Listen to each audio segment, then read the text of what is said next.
future. So, if you are with us today, let us have a look at a few things concerning how you should plan, and especially as somebody who is going for further studies.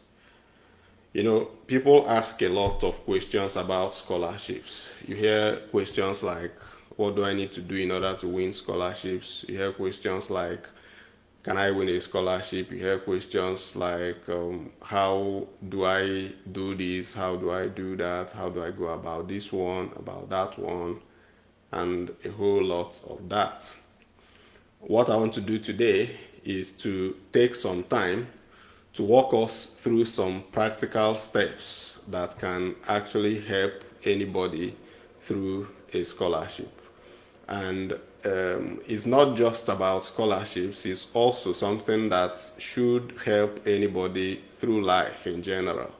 So if you have come to a position in life where you're looking at anything next, that's somebody that still has hope for a living, somebody that still intends to live life beyond this point, then you must also understand that you still need to plan, right? So for people looking for scholarships, you come to that point in life where you are, trying to get started on something, and you are weighing your options. You are looking at what you have today. You are looking at where you want to be. You are looking at what it will take you to move from this particular position to the next position. You are looking at what can I do to stand out in the midst of, from the crowd. Now, for all the people on this page, of course, we are congratulating people who have won scholarships. We are looking forward to more people winning scholarships and all of that. But one of the things you need to recognize and realize is the fact that nothing happens, just by accident. There has to be some planning going into things. There has to be some dedicated work going into things. There has to be like some energy that you put into it.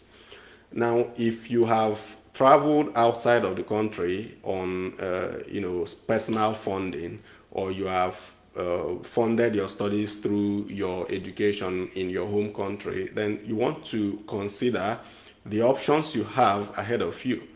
If your preference is to go get a job after the university education, there is a plan you need to follow in order to get into that position of advantage in terms of winning a job, in terms of securing a job. If your plan is to, or your intention is to win a scholarship and travel out of your country for further studies, or to even progress your studies within your country on a scholarship, then you also need to plan. Now, your planning can differ. What your plan is might be different from what the plan of another person will be, because your lines of progress are different, right? But regardless, you needed to have a plan. You certainly do need to have a plan.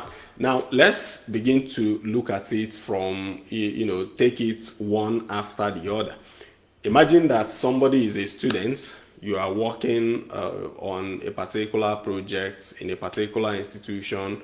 You are rounding up, you're completing your master's degree, for instance, or your bachelor's degree, and you're looking forward to the next thing. Or you are just finishing up your your O-level studies, and you are looking forward to the next steps afterwards. You need to now figure out in the first instance what opportunities exist ahead of you. Because by the time you figure out the opportunities that exist ahead of you, then you can begin to plan on what is right, on what is perfect, what is the right steps to take in order to get to that opportunity. Now, again, if you are somebody interested in further studies, you know that there are multiple scholarship options waiting for you. We have taken time to discuss all of these scholarship options. We looked at the scholarships that are funded by governments of either your country or governments abroad. We took time to look at the institutional scholarships, the likes of Chevening, the likes of PTDF scholarship. We took time to look at All the other classes of scholarships, including graduate assistantship, for which we are now embarking on a challenge to get access to more professors to increase our chances of winning those graduate assistantships. Now, in fact, just now, if you have been following the page recently, you'll find that many of the scholarships I've been posting are actually scholarships that are classified as graduate assistantships, because these are scholarships that are, they occur more often or during the year. You see something like PTDF scholarship will happen just once in a year, right? But these other scholarships are more frequent because there are many professors hiring people, there are many institutions hiring people into these positions. So you have these multiple chances, you have these expanded opportunities. So somebody who is interested in further studies will know that he has all of these opportunities. Now the question is, how do you plan yourself so that at the point of graduation, you are able to take advantage of one of the scholarships or maybe a couple of the scholarships and then move ahead? It starts from where you are today, right? It starts from where you are today. Now, if you are doing a master's program already, who do we even use as typical examples? Okay, let's use that middle, do I call them mid-layer in the educational ladder? Let's say you are doing a master's degree today and you want a scholarship for your PhD and for your postdoctorate if you are interested in going as far as taking a postdoctorate position. Now, what are the things you need to do in order to secure that scholarship at the time you are done with your studies? The number one thing you need to do is to identify the professors within that have graduate assistantship opportunities. Or rather, before you even go to the point of identifying the professors, you want to first identify the area within your field that has got so much funding at the moment, right? I keep telling people, for instance, that if you are somebody in engineering, there is an aspect of engineering that has so much money going into it at the moment. And anybody who is an engineer and looking for scholarships, if you choose to go through that path, you will most certainly collide with a scholarship somewhere in the US, in the UK, in Australia, in Germany, any place, any of the developed countries, because they are so very much focused on advancing technologies within that field that they are just pumping money into it. The government is funding, universities are dumping funds into it, and private organizations are also funding research in these areas. Now, any engineer would know that renewable energy is a topic for every engineering school. Everybody is looking at one aspect or the other of renewable energy. The person is either considering hydrogen generation, hydrogen storage, hydrogen transport, materials for hydrogen storage and all that, wind turbines, recycling of wind turbines, and a whole lot of all of this. Now, if you identify the area within your field that is, having the money, it's just as basic as saying follow the money. When in terms of research, you just need to follow the money. Where the money is going in research is very often where the opportunities are. Now, this is your first step in planning that next stage. You have identified that you want to go to school, further your education, and then you want to identify what aspect of my field has the money, right? I am not an expert in every particular field, but if you are an engineer and you are following me, then you have a very serious advantage, because most times I give examples from engineering because that's where my strength is, that's where my specialty is. Now, if you are an engineer and you are looking at maybe anything related to coal mining of coal, I believe we all know what coal is. It's used for energy generation. It's used in electricity plants in some places. It generates lots of heat and all that. But it's considered fossil fuel. So fossil fuel because it generates lots of CO2, generates lots of emission when you burn it. and this is what the world has classified as causing global warming. That's a main cause of climate change that the world is fighting against now. So if you're an engineer and you are going into coal mining or mining of coal, or trying to develop a research in coal mining, you may be looking for funding for years and you wouldn't get any funding in the current world, right? Because most people are divesting away from coal mining and coal related technology. The days of coal seem to be coming to an end. Of course, fossil fuel will still be relevant to the world's energy mix for the next for the foreseeable future. Maybe even for the next 40-50 years, we'll still maybe having some combination of oil and gas into the energy mix and all of that, based on the forecasts of some organizations. But the point is this: the amount of research funding coming out into these fossil fuel areas is reduced. And you don't want to stay on that, because if you continue to try on that area or in that area, you are limiting your chances.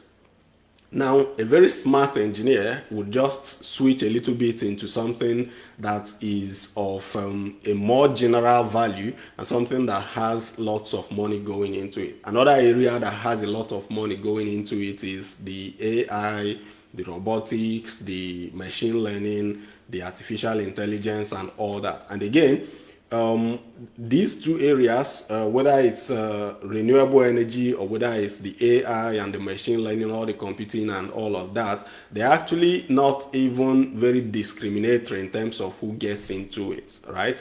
Because the scope of work that has to be done in these fields is really wide, right? It's large and broad. Somebody was asking me recently about tech and which of the tech skills will pay the most. And I'm like, well, almost everything in tech is a money minting machine. Whether you are doing the product management, you are doing the software development, you are doing the machine learning, cyber security, any of those things.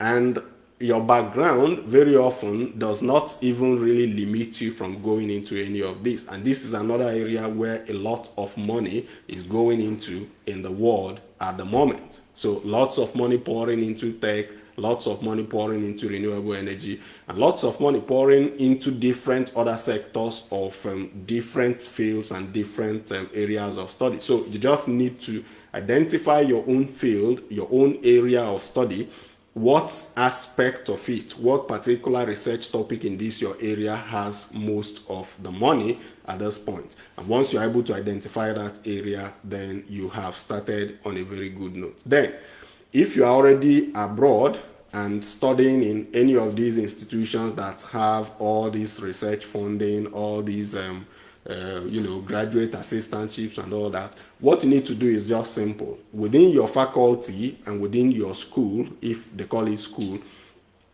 you want to find the professor, the doctor, the associate professor, or any lecturer that has got a research interest in that field. And now, when you travel out, you need to pay attention to some things, because there are some professors abroad that are more inclined towards teaching. They are more in the teaching aspect of things. They take more courses, they do most of those things. There are some other professors and doctors and associate professors that are more research oriented. These ones that are more research oriented are often the ones that get the opportunities, because they are the ones submitting proposals to companies for funding. They are the ones submitting proposals to governments for funding. And in every school, you will find a particular professor within that school that is very much that is generating a lot of funding for research. So you want to pay attention to those people, and then you want to find out what opportunities do they have at the moment, right?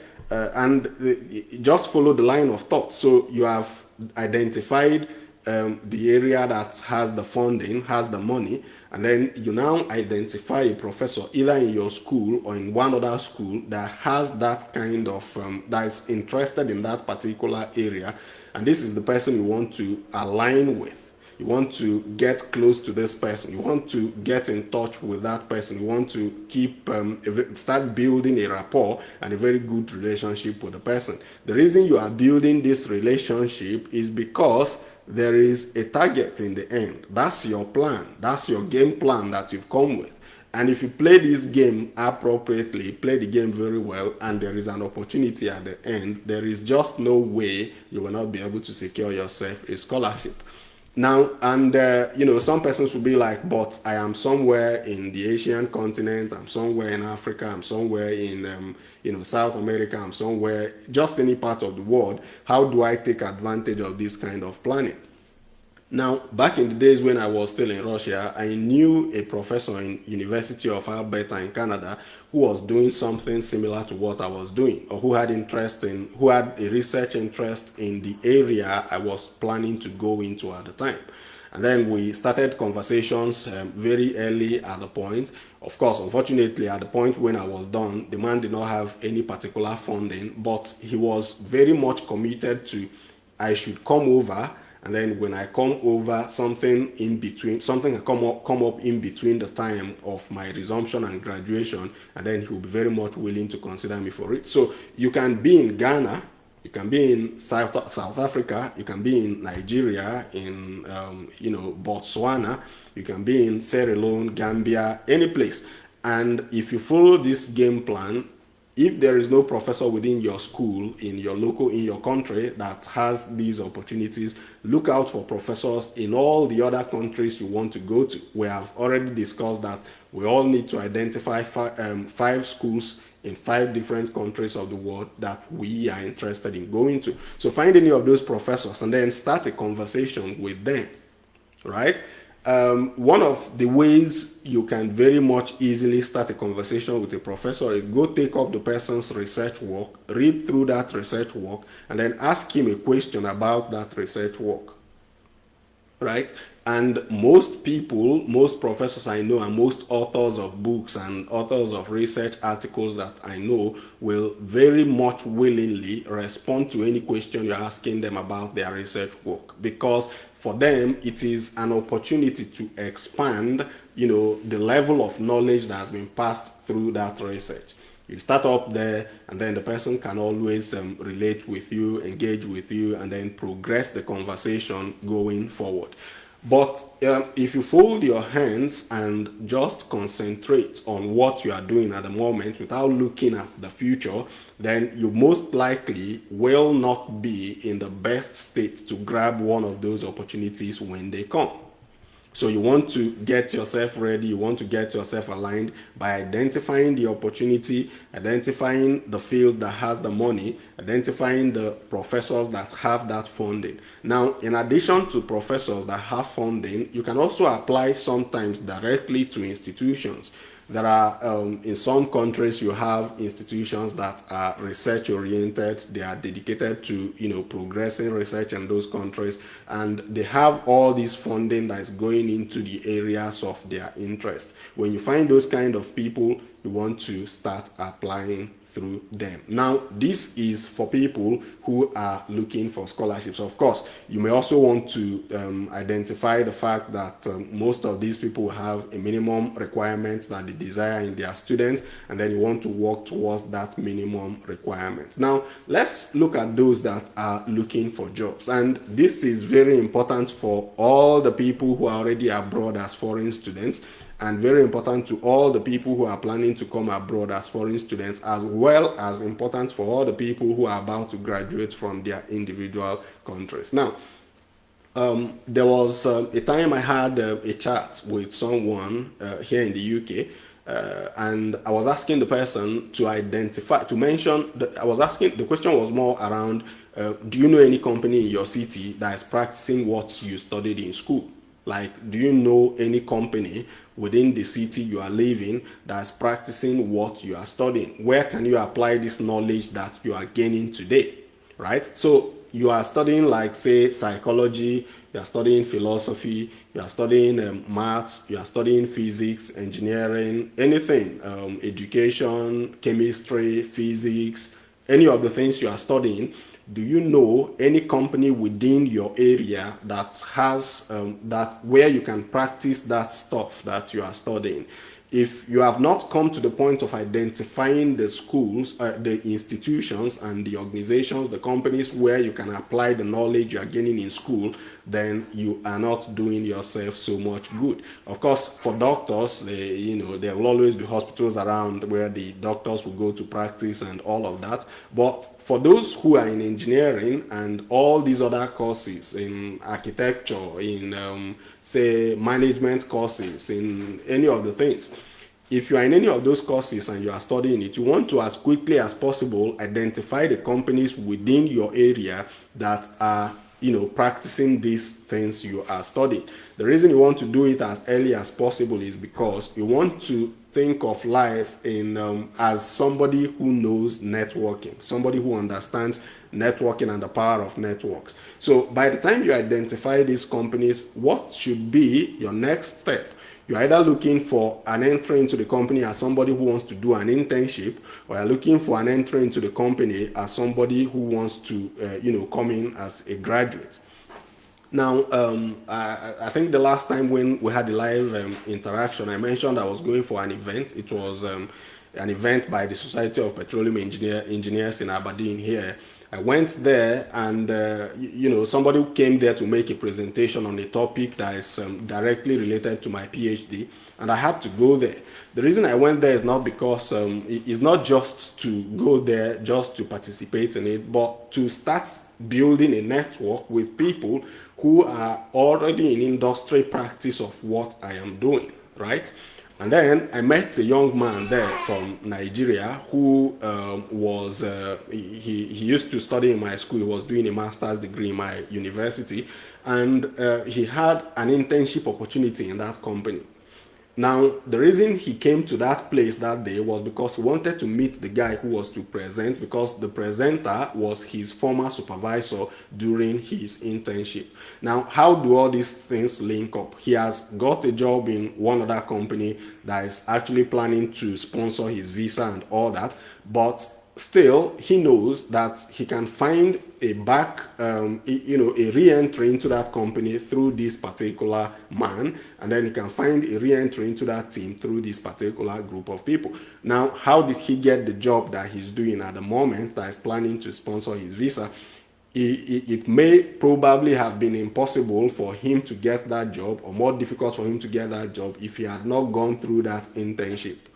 But figuring out the fact that you want to be in the industry, or you want to be in this particular kind of practice, is something you really need to figure out as quickly as possible, and then start building a plan towards it.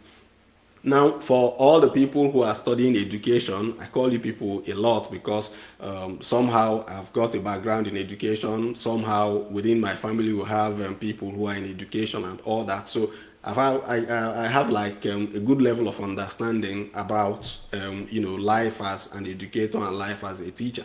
Now, if you are a student of education, you want to just realize as quickly as possible that schools are not the only place where you can work, right? You must not go become a secondary school teacher. You mustn't go become a primary school teacher. You must not go become just any of the classroom kind of teachers. Now, there are additional places where you can work, and some of those additional places will actually give you opportunity to make even more money as an educator. For instance, you may choose to work in education administration, right? And very often, you may also find companies where you can break into their human resources development department, or what do they call it in some place? Some people will call it like, there are institutions that are purely built on capacity building. And then managing those kind of institutions, for instance, might require the knowledge of education, the services of somebody who has got a background in education. But you want to identify these places as quickly as possible while you are still in school, because you want to start building a network in those organizations, ahead of time. In addition to building that network within the organization, the other thing we want to do is you're identifying what kind of skills are needed in this organization or in these organizations that my school is not teaching me. So if the organization requires you to have, say, some programming skills, through that network you are building in the school or in the institution, you will get to know that yes, you need to have this particular skill, you need to have this other particular skill, and then you start building those skills and aligning those skills with the realities on ground in that company. And these are things you just have to really start doing. Now, what is the place for, or what role does academic publications or journal papers play on your scholarship applications? A lot of times people are looking at scholarships and feeling like, well, I can't get a scholarship because I did not have a first class. I can't get a scholarship because I don't have a 2-2. I can't win a scholarship because of this, because of that. But by the time you start writing academic papers, and this is not something really so difficult to do. You can write papers from your project topics. You can write papers from the work you've done in school and all that. But by the time you have one or two of those papers written and they align with the research topics of certain professors around the world, you will find that those people will be very much willing to listen to you because you have evidence, you've demonstrated evidence of your ability to conduct research, to do things that are academic, to go through a research and then come up with a conclusion and complete finding. Now, before we continue to expand that line of discussion, if you have just joined us, this is Academy of Scholarships and Transitions. And on Academy of Scholarships and Transitions, we talk about scholarships, we talk about personal development, and then we talk about everything in between. We discuss the profitable use of social media and the opportunities that exist within social media. So you are doing these papers and you are getting in touch with these professors and they are seeing what you have done. You're writing about your papers, you're publishing about your papers on your social media platforms where these professors are already hooked in, right? You remember that when we discussed LinkedIn profile optimization, we talked about the value of you creating your own professional content on these platforms. And then, of course, before you start creating those content and they becoming very profitable, or rather, to increase the profitability of this content you are creating, you want to already have these professors brought into your network. So you've done your papers, you've published your papers, you're talking about your papers on social media, you're carrying your paper all over the place and discussing it. These people are seeing those papers, and then because they are seeing those papers, you can very much easily start a conversation with them. So, and that's just some of the things you need to do in order to get these things fixed. I tell people that education is expensive. I know this because here in the United Kingdom, for instance, if you want to do a master's degree, in fact, even a bachelor's degree, if you want to do a bachelor's degree in some institutions in the UK, you'll be paying as high as maybe £27,000 on a yearly basis. If you are from a country like Nigeria, £24,000 at the moment will be somewhere around 36 million naira. Somewhere around that range, around maybe 36 million naira. So you can imagine the cost of it, and this will be your payment into the school's account, not the cost of your living, not the cost of rent, not your transportation around the city. None of these things has come into it. If you find a relatively cheap school, you'll be paying somewhere around £16,000. Now, you probably don't have as much money to pay. Now, your only option is to go get a scholarship. If you want to get this scholarship, you need to actually plan for it. And don't come into the mist or the game of winning scholarships with a mindset that is talking, this is my research interest, this is what I want to do, right? If I knew what I know now back in 2015, I probably should have become a Canadian citizen at the moment, because at the time my passion was very much an area of petroleum engineering that's no longer having all the funding that was required or having as much funding as it used to have back many years ago. is still a relevant aspect of oil and gas. It's still very much practiced in the industry. You can still get jobs into that area of oil and gas, but funding for that area is really very much was limited at the time of my graduation. But the other area that had all the funding pouring into it was an area I sort of wasn't interested in, right? Wasn't so very much interested in. Now, this is not to say that you should move completely away from your area of interest, because again, you need some level of interest in something to be able to push through, a PhD in that particular area.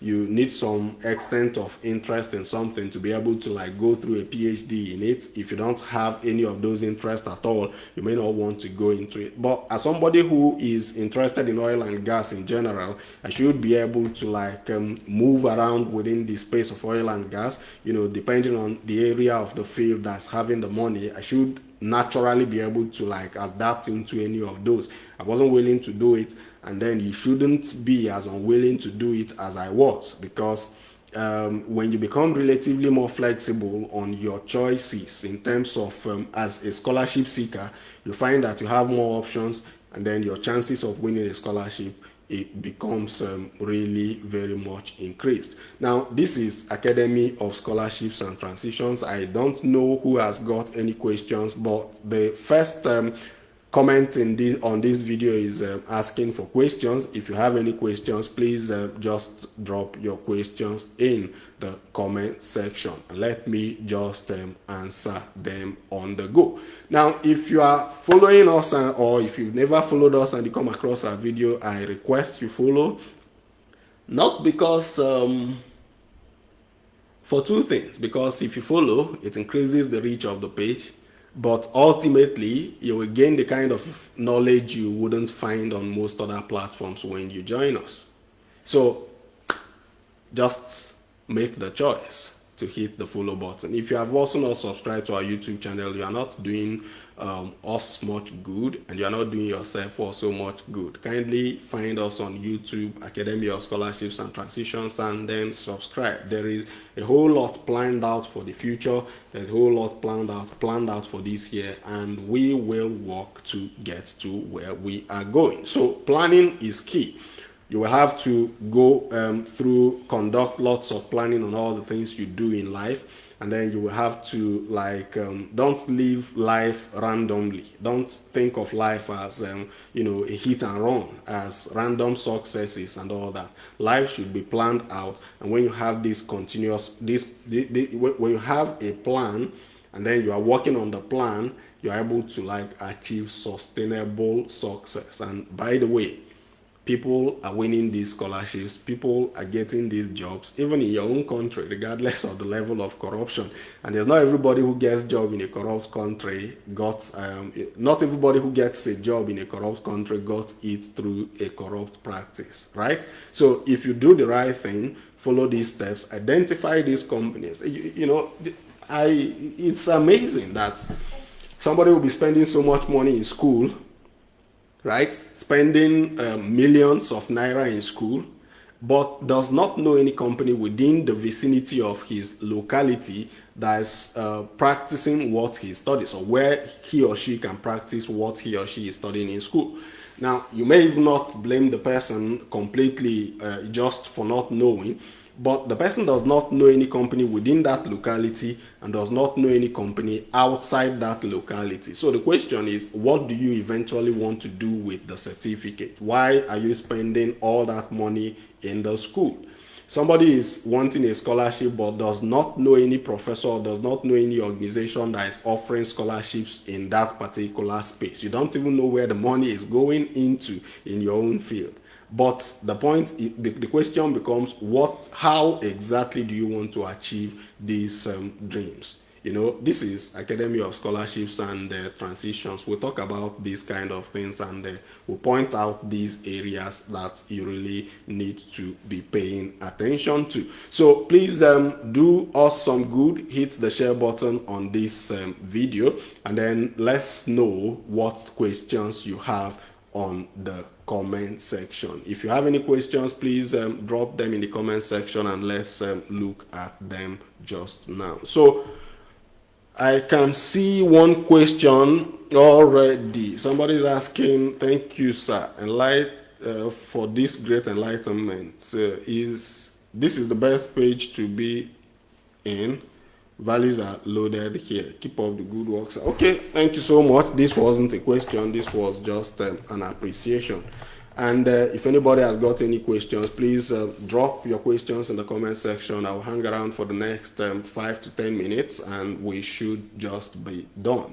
But yeah, David is saying follow the money. Yeah, but that's it. That's how research works. And research is about the money is always pointing to where the opportunities are. If you see research money, if you see money going into a particular area of research, then you can just hold on to it.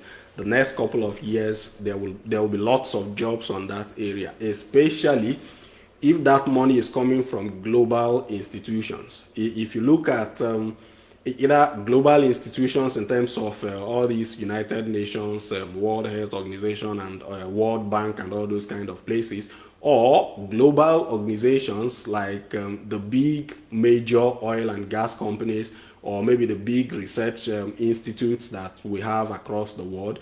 If the money is flowing into a specific area of research from these organizations, you know that something massive is awaiting that particular field. If it is going into reservoir engineering, know that there's a lot going to happen in reservoir engineering. If it's going into adult education, know that a lot of money, a lot of jobs will open up in those areas. If it's going into mental health, whatever, know that a lot is going to happen there. If it's social works, know that there are lots of opportunities going to open up in the field of social works. That's the way it is, and that's just the kind of thing we do on Academy of Scholarships and Transitions. I want to take this opportunity to appreciate every one of you that has been joining us regularly. David has been amazing. Yakubu has also been amazing. Jane has been amazing. Victory amazing, and a whole lot of other persons, Dr. Anselm, and all the rest of the people that have either continuously joined our live sessions. Millie is amazing. I can't even name all of you, but if you have been joining our live sessions, if you've been liking our posts, if you've been commenting on our posts, sharing our posts, following us on YouTube, just know that I value all of those so very much. Thank you so much. And there is a comment from David. Good evening, sir. Thank you so much for all you do. You have spoken extensively on this, but please, can you help me with advice? I did my bachelor's in machines and equipment of oil and gas industry in Moscow. Oh wow, Moscow people, Bratan Privet. Now I'm rounding up my master's in production and industrial engineering. Where do you advise I head to for PhD? Oil and gas equipment, master's in production and industrial engineering. Oh, okay. So how do we start this? Now, let me answer this question with a story, and hopefully this story helps us. I met a man recently. He's from Nigeria and lives here in the UK, and he was consulting for for the company I work with at the moment. He's consulting for the company actually. So one day we were discussing, and he was asking me if I am a process engineer in terms of I think the chemical engineers and all that. I said no, that my background is oil and gas. He was like, there is something they do. You know this software that is called ANSYS? No, not ANSYS. What's it called again? Chemical engineers will know this. If you're a chemical engineer, in the comment section, there is a software you guys use for designing processes. I think it's called the name is just escaping my mind at the moment. It's called Aspen. I think Aspen HYSYS. Yeah, Aspen HYSYS. So he was telling us that, or he was telling me that he makes a whole lot of money designing processes on Aspen HYSYS. Right? Now, as somebody who is rounding up a master's degree in industrial engineering, you may look at areas of process engineering that could be of very good value to you, and then you may consider it. But then again, as somebody who has got a background in oil and gas equipment, you may look at areas of oil and gas at the moment. The decommissioning aspect of oil and gas is also a very good field that one can go into as a PhD student. Actually, decommissioning is where my own PhD is like centered around. And that's me moving a little bit away from drilling and well designs and all that into this new area. It's new. There are lots of uncertainties around it. There are lots of questions people are asking around that area. That could be a good area for a PhD. But again, an engineer will not go wrong if you take any aspect of all the renewable energy related kind of courses. It's really difficult to say go for this particular one. Maybe we may have to discuss one-on-one, and then we see the things you are interested in, your core strengths, and the areas that really have all the opportunities going into it, and then you can pick up any of them. But if you look at any of these areas as a production and industrial engineer, maybe process engineering could be an addition, and then if you're able to pick up some of those software skills, you may actually you should actually do amazingly well in terms of return on education investment. But this is just how it is, right? Then somebody is saying, happy to be here today. Yasin, thank you so much for joining us. And Sarah is asking, following, let me drop my question. Okay, so let's see who has some of the other questions. Sarah, I'm looking forward to your question. Just drop it in the comment section and I will respond to it. David, I hope that was helpful. You may drop me a message on WhatsApp and we can have a more detailed conversation. But again, as an industrial and a production and industrial engineering person, process engineering could be an area that may really go very well. There's another area of engineering that may be very good for a process and a production engineer person. There is something, but that area can be a little bit full of maths and full of codings and all that. There's something called stochastic optimization of processes, where they discuss this. It's a kind of how do I explain it? So it's mostly on the aspect of process assurance, in terms of ensuring that machines are able to run continuously without breakdown. It's predictive maintenance. That's what the area is used for. I know a research that somebody is conducting on how to use that aspect, stochastic analysis, to predict failures in drilling wells, or pre-forecast possible failures during drilling. So that's another area that is, I know it's, schools are going into it, there's money coming into it, is predictive maintenance using stochastic modeling and stochastic, studies and all of that. That could be another area that a process and production person can go into, because you don't want your plants to shut down, you don't want your plants to break down. And then again, at the level of a PhD, most research will be cross-disciplinary or interdisciplinary. So there will be a touch from mechanical, there will be a touch from materials, there will be a touch from processes, and that combination can make a very good PhD. All right, so I'll be looking forward to your chat on WhatsApp. So Sarah said, I have a degree in public health. I have been applying to different scholarships, but no avail. What advice can you give me? All right, so public health is a really good aspect of very important area that most of us are, will know the value of it. But again, the scholarships you're applying for, the first question I would like to ask, if we were to do an interrogation, is of what relevance is public health to the funding organizations? Because some of these fundings they come with a level of bias. So if you find the kind of scholarship I am on, if you apply for it, for instance, from a health science background, you most likely will not win the scholarship, right? It will be very difficult for somebody from a health science background to convince that organization to award the person a scholarship to do a PhD. Right. Now, if you have a public health related degree and you're looking for a public health kind of scholarship, you may want to find organizations that have inclination towards public health. You may want to find funding bodies that have inclination towards public health, or you may want to find specific professors within public health and focus on them.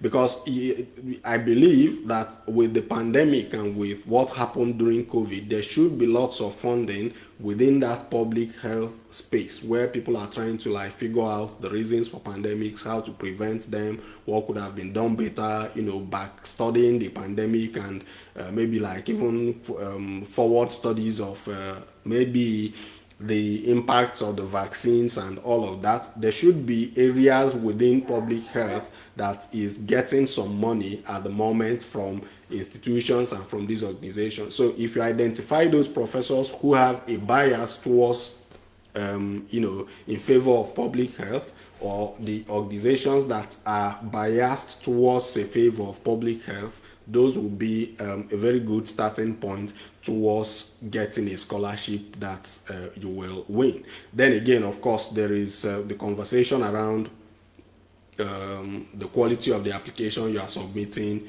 and all of that kind of thing. When a scholarship is advertised, always they will always give like indications as to what they are looking for in the ideal candidate, and candidates should always try to align the application with those requirements and expectations. I hope that helps, and then let's see if we've got any other questions. Not really. All right, so thank you so much for all joining us today.